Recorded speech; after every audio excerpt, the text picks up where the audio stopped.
Hello, this is my LieMDB, where I'm picking a film from my childhood, which I haven't seen since, because I've kind of been worried that it won't stand up to a more critical, look from me now. So you're doing it in the one podcast which is pretty much competition. Yeah, well, I mean, Taking a risk. Yeah. You're putting your wild card first. He likes to like live this. dangerously.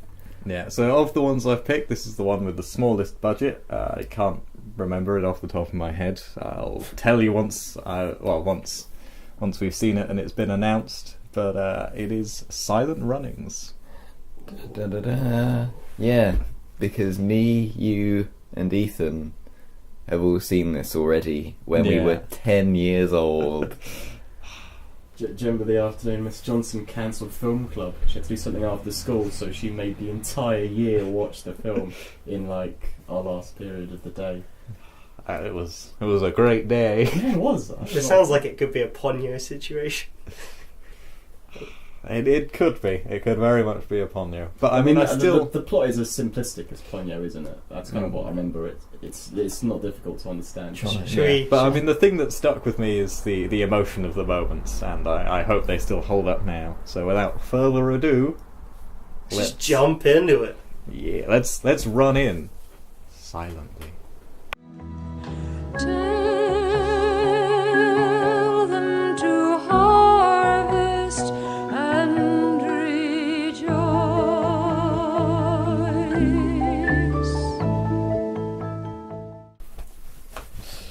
Yeah, well, so that was Silent Running. Ooh. Ooh. Yeah, so I had a bit of a search up. It was $1 million at the time, which is about $6 million now, which means depending on the dollar to pound rate, it's not the least expensive of mine. Yeah. But I'll just ignore that time and inflation happens. Like Ethan did in his presentation. Yeah, so so it was the directorial debut of Douglas Trumbull, and it stars Bruce Dern and some other people, but it's basically Bruce Dern. Yeah. Okay, Johnny, so why do you like it? And what do you think? Oh, you What good do you to like start the storyline first? Give a brief summary. I mean, it's pretty self-contained. Yeah, so it's about this sort of project. All the trees all nature is dead on Earth basically, and it's left in these little pods floating in space that these people are looking after. And the call comes through that they're going to get rid of them. It's never explained why, but you feel it's probably because it's expensive to maintain them, and while the ships are doing this, they can't be transporting other things. So to commercial use for American Airlines Space Force. yeah, and so they're told to blow them up, and Space Laura Dern's dad, Space Bruce Dern.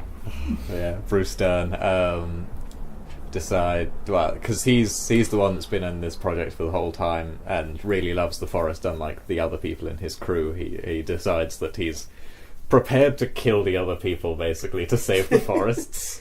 Yeah. But it's a believable jump to that point, I think. Anyway, and then it's about him teaching these little drones that are still part of it to look after the forest, and that's sort of most of the film. And then are we going to talk about the end now, or? I guess so. What do you guys think? I mean, I really like it. Things that stood out to me is it's quite contemplative and slow, as I've found that older films tend to be.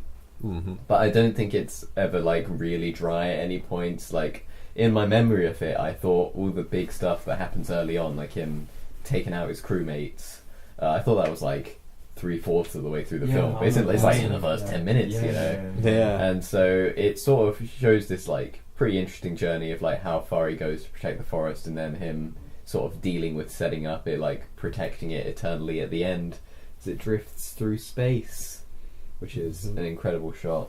Yeah.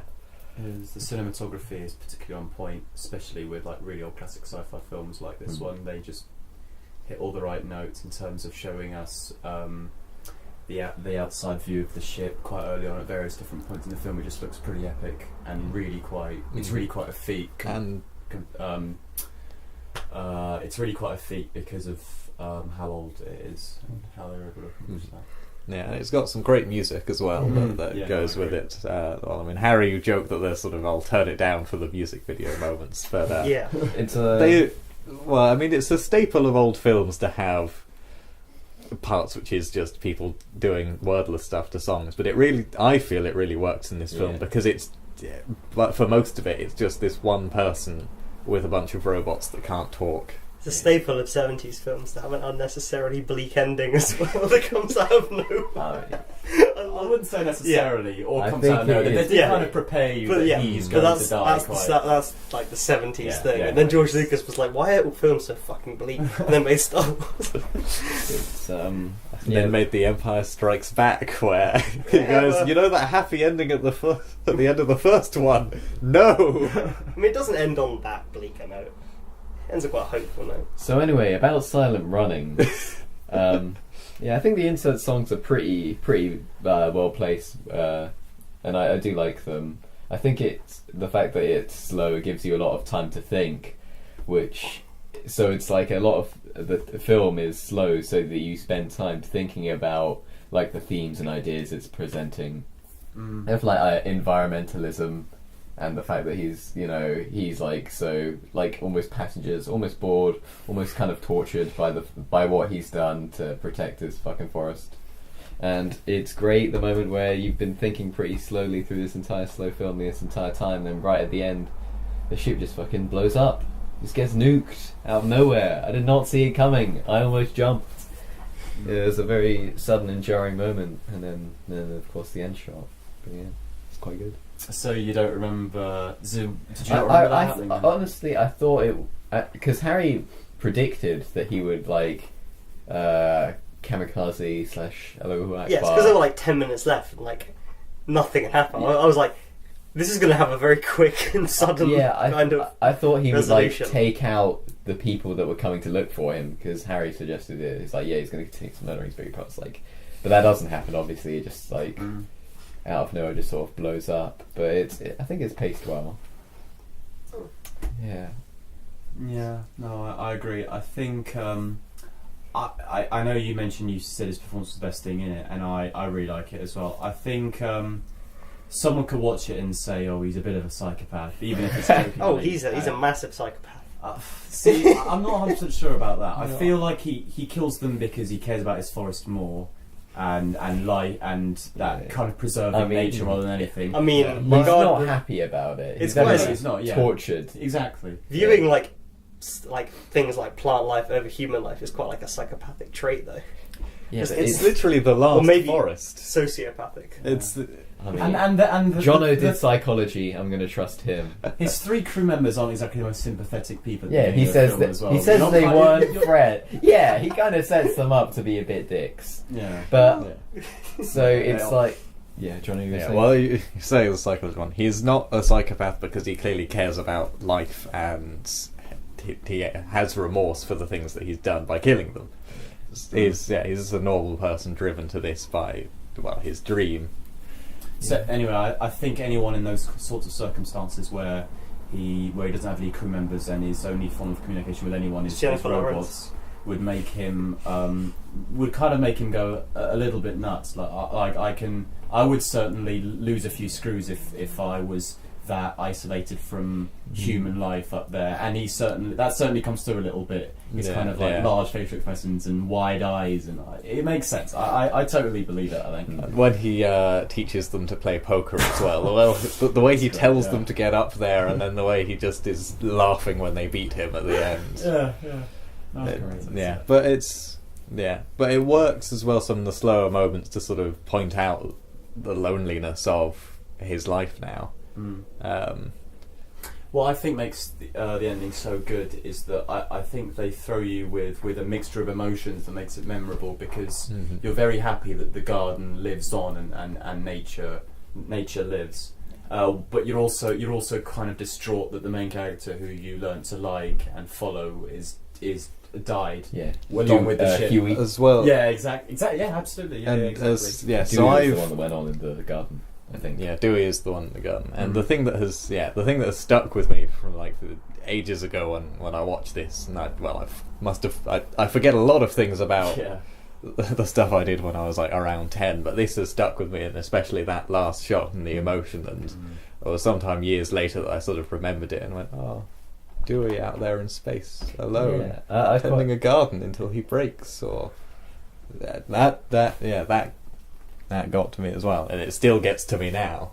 Yeah, it's I quite like the sort of metaphor sort of story he tells right at the end, which is the message in the bottle. I don't know if anyone ever found it. It's good, and I like that his crew members, they're sort of split a bit. There's I don't remember their names, but I remember them by the colour of their suits, which is good. It shows the costume design is pretty solid in this. The red one was actually trying to be a bit nicer, and so it's interesting that he was the first one that he killed, and the other two, they just sort of get nuked. I'm not sure. I can't remember the actor's name, but one of the four who's not Bruce Dern, so one of the other three is quite a well-known actor today, and he appears in he never has like a main role, but he appears in so many different things as like a side character. So he pops up now and then. The director, Douglas Trumbull, I think his name was, is the special effects guy on 2001. So there's another connection with the film. And another thing that I read up on is that the story, it had quite a few writers on it, but the main writer was someone called Michael Cimino, and he went on to direct The Deer Hunter, which I think is one of the best and most powerful films I've ever seen. So I can sort of see some of that style come through in this quite a lot, especially it's a kind of cinema that I really, really like, when everything's kind of slow and they don't, shove action in your face every now and again. They kind of just let you be, in peace with it, almost. Like, and that's like a kind of style that you see in a lot of old films. And in saying that quickly, it is slow and contemplative, but it's not boring like No Country for Old Men. No, kidding. Wow. It definitely works with this sort of style works with the lone ship in space. And I also like the way of looking at the future as well. That's kind of different in the sense that it's said early on that Bruce Dern feels like, we've kind of done everything and we've forgotten what was important. That's true. There are no new frontiers. We just have to. It's strange. I feel like there's also something quite pure about films like these, in the sense that there's very, very minimal characters, so everything feels quite reined in, and all of the film is set in one certain location, so it makes it feel kind of, well, not tainted in a way. I'm not sure what I mean. It's like timeless. Yeah, the message will always be relevant until humanity can unfuck itself, basically. I always like things which have only a few casts and only a few locations. So 12 Angry Men. You've also got The Breakfast Club.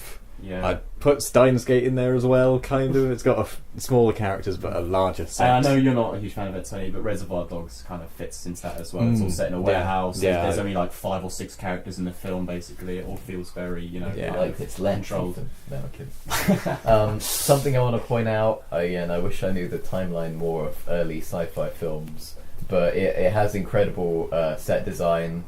So either inspired by or leading to sort of Alien, and then later Halo, that sort of like retro futurism, even though we only call it retro now because we're in 2017. Back then it was just futurism.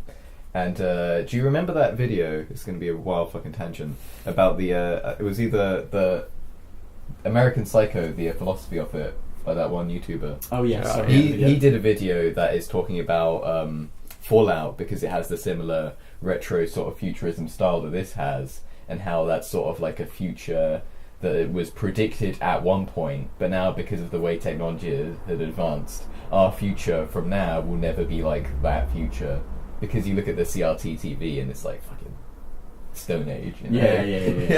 But we're looking at like this massive like fucking flat screen TV right now as we talk. So those of you that have seen 2001: A Space Odyssey, how does it compare? I've not seen it, so I don't know. I mean, I'll let Ethan go first because I haven't said a word. Yeah, I feel like you're going to be very contrarian. So I do really like this film a lot, but I don't think it compares to 2001. I genuinely think 2001: Space Odyssey is one of the greatest films ever made. It's absolutely mind blowing. When I first watched it, I often talk about this. I watched it on a small little screen on the way to my holiday on like a portable DVD player, and it still held up so well. It's still kind of just it's a breathtaking film. It really, really is. And no, that's all I really can say. I mean, we'll probably end up. I don't know. We got so many things lined up. We'll probably end up doing 2001 for something in the future. And, we'll be able to talk about it. Yeah, exactly. So I'll be able to talk a bit more about it then. But I don't want to go off too much of a tangent. So yeah. I don't think you can really compare the two. I think it's a bit unfair on this film to compare it to 2001. Yeah, it'd be a bit like comparing The Prestige and Star Wars Episode 3. Yeah. Prestige just doesn't hold up to the fucking... Episode 3? Yeah, it's Episode 3. I mostly asked that because Mark Commode has said that on more than one occasion, he has said that he prefers this to 2001. Yeah, because this was made after someone saw 2001 and disliked it because it was kind of like there was really lacking in this humanity. Yeah, I think this is a very human film, despite being about like loneliness in space. It's worrying how 7 years ago they were like, man, this film from 40 years ago is still relevant today. Watching it in 2017, still relevant today. Yeah. People haven't changed. It's getting worse. It sure is. Oh man. Yeah. So Harry, I think it's about time you said what you can't let us exude all of our good points and then come in with the criticism. I don't have very many criticisms of it. I mean, I like the visuals. I feel like they're pretty decent for the budget, not for the time, because 2001's like looks way better and shot way better. Yeah, but that's also because it's a film that went massively over budget and is directed by Stanley Kubrick. I don't know. I like Bruce Dern's performance. I feel like a large part of the film. Some of my favourite scenes are just when the camera's on him and he's saying very little. He's kind of just reacting. I like the set design. I like I can't believe you haven't mentioned this yet. The drones are incredible. I mean, I think that they might be. Yeah, well, vaguely mentioned it, but yeah, the humanising moments they get to have, and you can, that you slowly begin to feel their personalities as well. I mean, like some of my favourite films of all time. I mean, like WALL-E is like heavily inspired by this. Obviously, I love 2001. I really want to see it again, which came out before this. Alien came out after this. It's obviously, I mean, there's similarities there in terms of just person is trapped on ship. Although, of course, the tones and the goals. I mean, this is a lot slower, a lot less tense, and it's a lot more kind of reflective in its tone. Star Wars came out after. Obviously, everyone loves Star Wars. I just don't feel like this holds up particularly well. I feel like it's very dated. I didn't particularly empathise or care with the character. The message didn't really compel me. I feel like the character at the start of the film just goes, "Oh, you can't. It's my garden, man. Come on." And then he doesn't change. He doesn't grow. He murders people. And then at the end he decides to die but he saved the garden. So I mean, I don't particularly care for this film that much. I mean, I appreciate it a lot more than I like it, and I like that you guys had a good time with it. I don't have a nostalgic connection. This is my To the Moon. This actually gets me emotionally going, and To the Moon just doesn't. Yeah, I think it does a pretty decent job of setting up right at the beginning, like before 3/4 of the cast get murdered. There's like a pretty decent like back and forth about the idea of environmentalism versus fucking whatever it is, no diseases, everyone has jobs, whatever. And you get the sense that even within this film, as presenting it as this like final point of where humanity will lead, it gets the sense that argument has already been like played out to its fullest. Like this is like the final point, Yeah. It's you're right. It's really profound in that respect, and I feel like it's the kind of film that I think it takes itself seriously, but it could have been a lot more pretentious, and I think it wouldn't have paid off nearly as well if it had done that. I think it's a lot more honest than it could have been if it had been badly done. It's definitely very sincere, and I always feel with when you make something like an emotional, like a very sincere experience, if that fails to grab you, then you're left with very little else. I felt that with Ponyo, especially. I was kind of just... I wonder if, say, 2 or 40 years from now, when all life on Earth that isn't humans has been like extinguished, how we'll feel looking back at this, if it will come off as pretentious or if it will come off as like, well, I guess we didn't learn, sort of kind of thing. But yeah, I'm glad that this is a monument to humanity's sins in a way, and stealing the fucking line from Halo. But yeah, I think it's quite good. I think it's very profound. It stood up in my memory better on rewatching because I feel like as a child I had like the emotional capacity of like an ant. Like I couldn't really understand what other humans were saying, you know. But this time, dialogue, I get it, you know. This time around. Actually, I think even if you aren't really capable of understanding the story, I still think that you can feel like an enormous amount of emotion towards the end because, I mean, robots presented in that humane way you can connect with quite easily, so I think it's good for like all audiences. Probably why it's a G, just needs guidance. That's all. Apart from that shovel scene. The part where he crashes into the robot as well. One of them, I can't remember who it is. That's Dewey.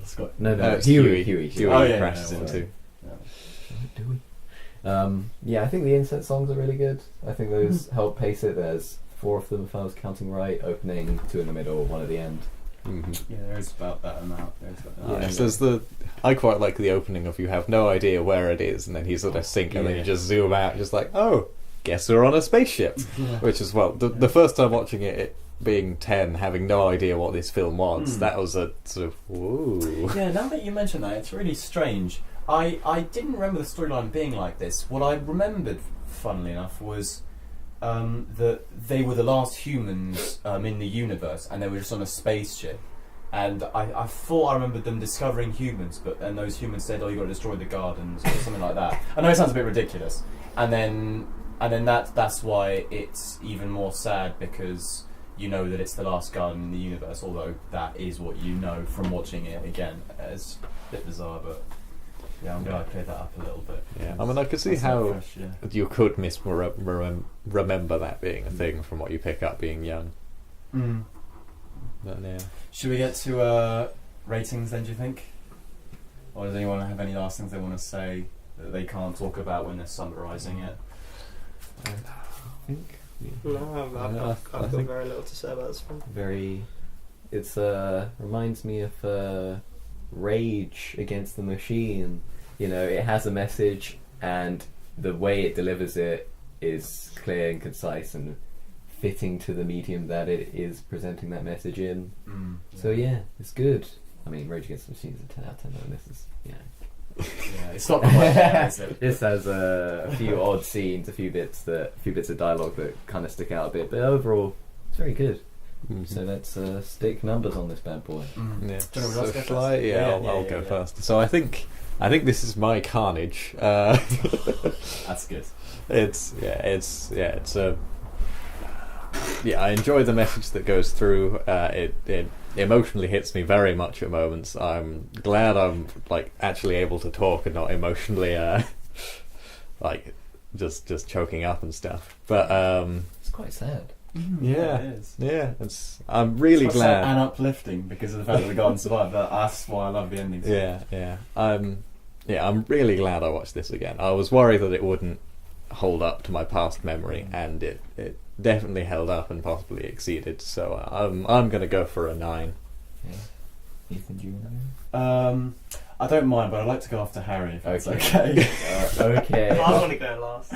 Well, tough. You go after me, I'll go now. Alright. I really like this film. I think it's fitting that I took a different path to get to Harry's house, which is at bleep. And I walked through and like a sort of nature park that I'd like never been in before. I'm like, this exists? I thought the world was just sort of houses, you know, but no, there's trees and shit. And I think it's fitting to see a film like this about where humanity could go if it's not careful, and presenting this sort of very, very solemn atmosphere in like a enjoyable way, and so I will respond to it to the way Harry and Jono responded to Carnage. 8 out of 10. Nice. And also how he responded to In the Loop. They're very predictable. Alright, am I doing it? Yeah, you Yeah. go. Well, I didn't really feel anything that you guys felt towards it, although I think everything I like about it I like how it inspires things that work for me. I like how it takes from films like 2001 and in terms of its like visuals and everything. Mm-hmm. I mean, that's pretty cool. I didn't particularly care for the message of the film. I think it's delivered very heavy-handedly at the start, and then it kind of does nothing with that until the end, where he just kills himself in an overly bleak 70s manner. Yeah, I didn't really. This didn't work for me, so I'm gonna default at a 5 out of 10. Wow. Well, you have to fucking bump it up, Ethan. Yeah, no, we I can't let do, this I be do. better than those other 2 things we've done. I mean, you got to give it what you give it. Yeah, I will give it what I give it. So, one thing that I haven't really mentioned, but I should have done, is that I have a huge amount of respect for films that kind of push the boundaries of films in general. And I feel like all of those early 70s, late 60s films, like this one, 2001, Solaris is another one that we haven't mentioned, but that's very, very influential. Films that I should recognise as having a lot of quality, which this one I think does, but also because of just how it's influenced later things, and it has an important place in film history, I think, despite what LieMDB thinks. So I am going to give it a 9 because I did have a lot of fun with it as well.